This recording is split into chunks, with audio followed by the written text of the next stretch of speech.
وَيَسْأَلُونَكَ عَنِ الْجِبَالِ، اتنا زمانہ گزارا تھا اس کو 10 دن اور 1 دن کہہ رہے کیونکہ کام نہیں کیا ہے۔ اور یہ پوچھتے ہیں آپ سے پہاڑوں کے بارے میں، فَقُلْ يَنسِفُهَا رَبِّي نَسْفًا، آپ فرما دے اڑا دے گا اس کو میرا رب اڑا کر، فَيَذَرُهَا قَاعًا صَفْصَفًا، بس چھوڑ دے گا اس کو میدان صاف ستھرا، لا تَرَىٰ فِيهَا عِوَجًا وَلَا أَمْتًا، نہیں دیکھیں گے اس میں ٹیڑھ اور نہ پیڑ، عوج ٹیڑھ اور امتا ٹیلا پیڑ، نہ اس میں کوئی ٹیڑھ ہوگی اور نہ اس میں کوئی ٹیلا۔ داڑھی مونجا جب داڑھی بالکل صاف کر کے آئے تو ہم کہتے ہیں فَيَذَرُهَا قَاعًا صَفْصَفًا، میدان بالکل صاف ہے، لا تَرَىٰ فِيهَا عِوَجًا وَلَا أَمْتًا، نہیں دیکھو گے اس میں کوئی ٹیڑھ اور نہ پیڑ، کم از کم چھوٹی چھوٹی مونچھیں تو ہو، مونچھیں بھی صاف کر دیتے، داڑھی پر بھی بلیڈ ٹھہرا دیتے، اور 14 سال کی گلنار بیگم بن جاتی ہے۔ فَلَا حَوْلَ وَلَا قُوَّةَ إِلَّا بِاللَّهِ، وہ دین جو بڑی شان سے نکلا تھا عرب سے، پردیس میں پہنچ کر وہ غریب الغرباء ہے۔ یومئذ یتبعون الداعی، جس دن یہ پیچھے پڑیں گے دائی کے، لا عوج لہ، اس کے آواز میں کمی نہیں ہوگی۔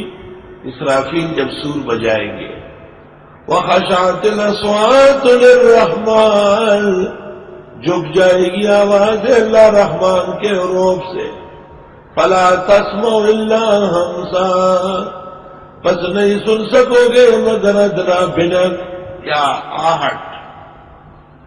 یومئذ لا تنفع الشفاعۃ، اس دن فائدہ نہیں دے گی سفارش، قہری شفاعت نہیں ہے، الا من اذن له الرحمن، مگر جس کو اجازت ہے اللہ رحمان، ورضی له قولا، اور اللہ راضی ہو جائے اس کی بات پر۔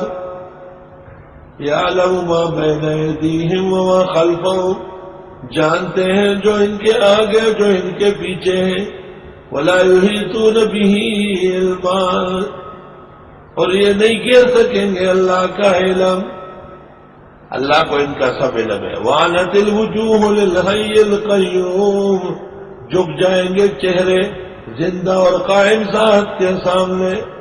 وقد خاب من حمل ظلما، اور یقیناً نامراد ہوگا جس نے اٹھایا ظلم، جو ظلم و گناہ کا مرتکب ہوا۔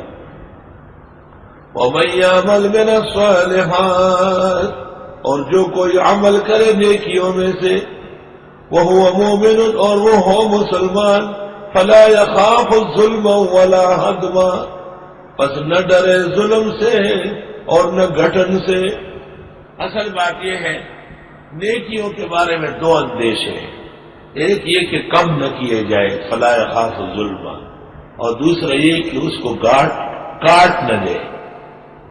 کم کرنے کا مطلب تو یہ کہ نیکی 20 کی لکھی گئی 10، اور ہضم کے معنی جیسے کھانا ہضم ہو کے کوئی اور چیز بن جاتی ہے، تو اسی طرح ہاضمے کو ہاضمہ کہتے ہیں۔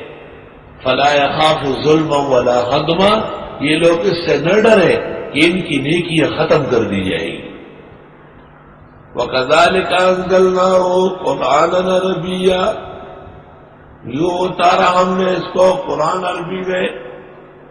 وَصَرَّفْنَا فِيهِ مِنَ الْوَعِيدِ، طرح طرح بیان کیے اس میں وعید، لَعَلَّهُمْ يَتَّقُونَ، ہو سکتا ہے کہ یہ ڈرے، او يُحْدِثُ لَهُمْ ذِكْرًا، یا پیدا کرے ان کے لیے یاداشت۔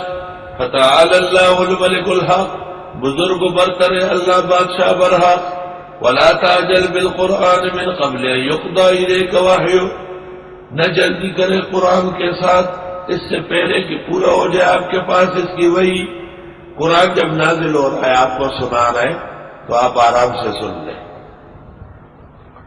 جلدی نہ کرے، لا تعجل، دعا کرے، وقل رب زدنی علما، اور آپ فرمائے پروردگار بڑھا میرا علم۔ اللہ اکبر۔ علم اتنی مبارک ہے، علم اتنا مبارک اور اللہ کیا پسندیدہ ہے کہ پیغمبر کو وحی دی، قرآن دیا، لیکن کہا کہ دعا اب بھی کرے کہ خدایا میرا علم بڑھا۔ آئی سمجھ؟ وہ عبدالسلام رستم جو غیر مقلد ہوا ہے، تو اس نے اپنے غیر مقلد ہونے کے لیے جو تقریر کی ہے اس میں یہ آیت پڑھی ہے، وقل رب زدنی علما، اور کہا اللہ تعالیٰ نے میرا علم بڑھا دیا اور میں رفع یدین کرنے لگا، امین بالجہر و فاتحہ خلف الامام۔ یہ سوئی فہم کی باتیں ہیں۔ رفع یدین متروک عمل ہے، اور العمل بالمتروک حرام کالعمل بالمنسوخ۔ سب سے بڑی بات رفع یدین نہ ہونے کی یہ کہ امام مالک کے مذہب میں نہیں، اور وہ مدنی امام ہے، مدینہ منورہ میں پیدا ہوئے، وہی رہے وہی مرے۔ 93 میں پیدا ہوئے ہیں، 189 میں فوت ہوئے، اس درمیان میں امام مالک رفع یدین کے قائل نہیں۔ تو 93 ہجری سے لے کے 189 تک مدینہ منورہ میں مسلمانوں کا عمل رفع یدین نہیں تھا، اور 80 میں ابو حنیفہ پیدا ہوئے، 150 میں مرے، کوفہ میں پیدا ہوئے اور بغداد میں فوت ہوئے، اور اس درمیان میں کوفہ سینٹرل صحابہ و تابعین کا 1700 صحابہ وہاں رہے، اور سب کے سب متفق تھے رفع یدین نہ کر رہے۔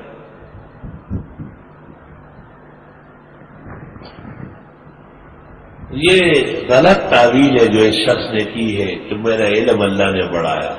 نہیں، آپ دعا تو کریں، دعا منع نہیں ہے، لیکن دعا کے مصداق میں ان سے غلطی ہو رہی ہے۔ غیر مقلدیت عیوب میں سے ہے، قبائح میں سے ہے، کیونکہ سلف پر عدم اعتماد ہے۔ آپ کو پتا ہے کہ غیر مقلدوں کے ہاں جنازے میں جہر ہوتا ہے، اور جنازے میں مردے کا نام لیتے ہیں۔ حرمین الشریفین میں جنازے ہماری طرح ہوتے ہیں، 4 تکبیروں کے ساتھ، آہستہ۔ تو یہ لوگوں کو کہتے ہیں ہم حرمین والے عمل کرتے ہیں۔ حرمین والے یا حرمی والے؟ حرمین شریفین میں تو جمعے کی 2 اذانیں ہیں، جیسے پوری کائنات میں غیر مقلدوں کے ہاں 1 اذان ہے جمعے۔ حرمین شریفین میں 20 رکعت تراویح ہے، غیر مقلد 8 کو سنت سمجھتے، باقی غلط کہتے ہیں۔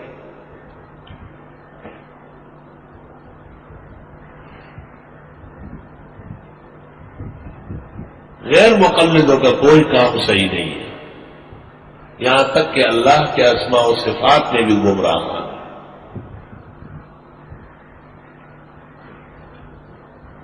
اصل بات یہ ہے کہ عرب احباب بوجہ بے بصیرتی کے ان کے بعض لوگوں کے نرغے میں ہیں، اور مولوی عبدالسلام صاحب بھی وہی سمجھتے تھے اور اسی سے ان کا کچھ کام بنا ہے۔ تو وہ دین کے لیے نہیں، دنیا کے لیے غیر مقلد ہوا۔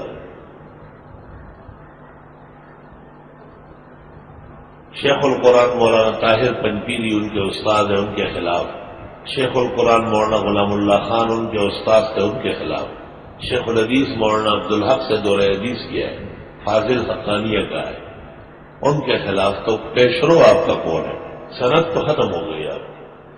رب زدنی علما کہ جو مصداق آپ بتاتے ہیں اس کے مطابق آپ کا علمی سند ختم ہے، تمام مشائخ کے خلاف۔ یہ تینوں بزرگ جن کے نام میں نے لیے اعلیٰ درجے کے احناف علماء ہیں، اعلیٰ درجے متصلب حنفی ہے۔ وقل رب زدنی علما، آپ فرمائیے پروردگار بڑا میرا علم۔ الحمدللہ. وَلَقَدْ عَهِدْنَا إِلَىٰ آدَمَ مِنْ قَبْلُ، اور یقیناً ہم نے عہد کیا تھا آدم کے ساتھ پہلے کہ لا تقربا هذه الشجرة فنسیا، پس وہ بھول گئے. وَلَمْ نَجِدْ لَهُ عَزْمًا، اور ہم نے نہیں پایا ان میں پختگی، یعنی گناہ کا ارادہ نہیں کیا.